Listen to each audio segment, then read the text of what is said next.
Joining me right now, Democratic Congresswoman from California, Sara Jacobs. She is a member of the Foreign Affairs and Armed Services Committee. Always glad to see you, though. I do want to start off here asking about your reaction to this tragic, horrific attack on the Christmas market in Germany. As Americans are beginning their own holiday celebrations this weekend, are there any concerns about a wider threat? My heart goes out to all of the families in Germany who should be celebrating this holiday season and instead are dealing with this horrific violence. Our intelligence officials are continuously monitoring even over the holidays. At the moment, there is no indication that this is something widespread or beyond, an individual actions. And we'll continue working and monitoring over the holiday season to make sure that we keep families safe across the United States. Okay, let's go to the crisis averted on Capitol Hill. How do you explain to your constituents how keeping the government open became such a mess? It's actually really hard to explain to my constituents. I represent the biggest military community in the country, San Diego, and it's literally their paychecks on the line. It's our Border Patrol, Customs and Border Protection paychecks on the line. And I heard from so many of them who were so worried that during this holiday season, they might not be getting those paychecks. All because Elon Musk decided he didn't like the bipartisan deal that was agreed to and decided to start tweeting. And then at the last minute, Donald Trump decided he wanted the debt limit. And so I will say, I have spent a lot of time explaining to my colleagues on the other side of the aisle exactly how bad this shutdown would have been for families in my district and across the country. And I'm very glad we were able to avert it. But it really shouldn't have been that hard. And it shouldn't have come down to unelected Elon Musk swooping in and trying to decide how we in Congress should do our jobs.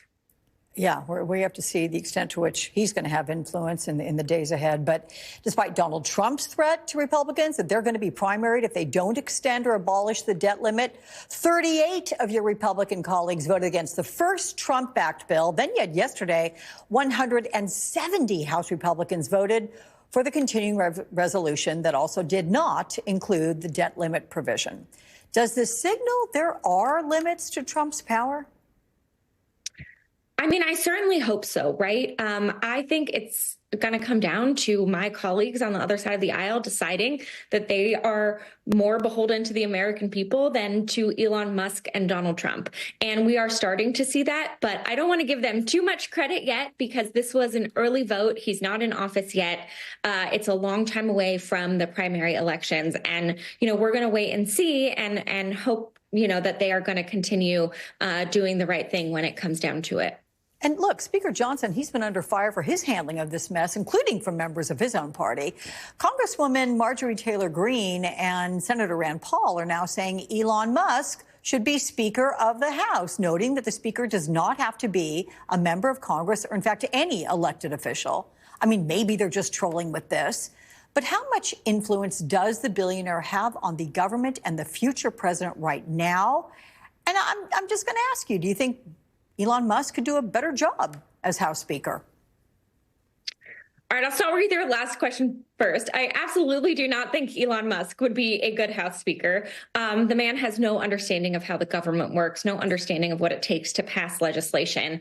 And it's always hard to know with our Republican colleagues how much of it is real and how much of it is just for show. I do think, come January 3rd, when we have the Speaker election, it will be interesting to see what happens. I am very confident that House Democrats are going to all stay united and be voting for Hakeem Jeffries for Speaker. But I think it is really concerning how much power Elon Musk has. He put out a bunch of tweets and decided he didn't like this deal. And I will say, while it's true that we were able to, prevent the debt limit from being increased in this bill, one thing Elon Musk really wanted taken out, which got taken out in the end, was this provision that would have had restrictions on what outbound investments could be made going into China, which would have really impacted Elon's businesses, and that he was successful in getting taken out. So I think there are a lot of very real questions about his motives and the role he's playing, and what checks and what transparency are going to be put on that. You're asking that question. Democrats are asking those questions. But when it comes to off the record, what you're hearing from your colleagues on the other side, are they grumbling? Are they worried?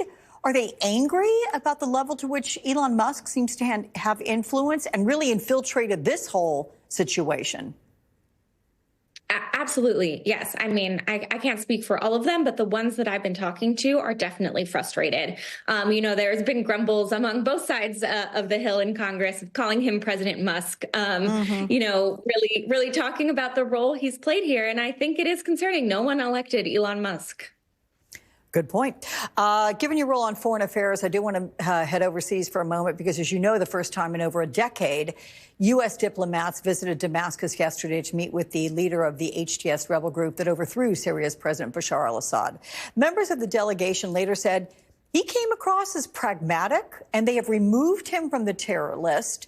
How carefully does the U.S. need to proceed in this relationship? And do you really believe that Iran is going to have no role to play in Syria going forward, as the diplomats suggest? I think that this is such a crucial moment for the Syrian people who have finally overthrown the brutal Assad regime and have a real opportunity now to build a more inclusive, prosperous Syria. And I think it's incumbent on us as Americans to be doing everything we can to help push and help, create that inclusive, democratic, peaceful Syria that I know so many Syrian people want. It's why I co-led a resolution with Ranking Member Meeks that says that the U.S. should be supporting this transition process, that we should be doing everything we can to get there. And, it's early. It's too early to tell exactly what's going to happen, but I think we should be holding them to their words and holding them to their actions and not presupposing what they might or might not do, but actually giving them the opportunity to take this time to rebuild their country. Okay. Congresswoman Sara Jacobs, always good to see you, my friend. Thank you so much for your time.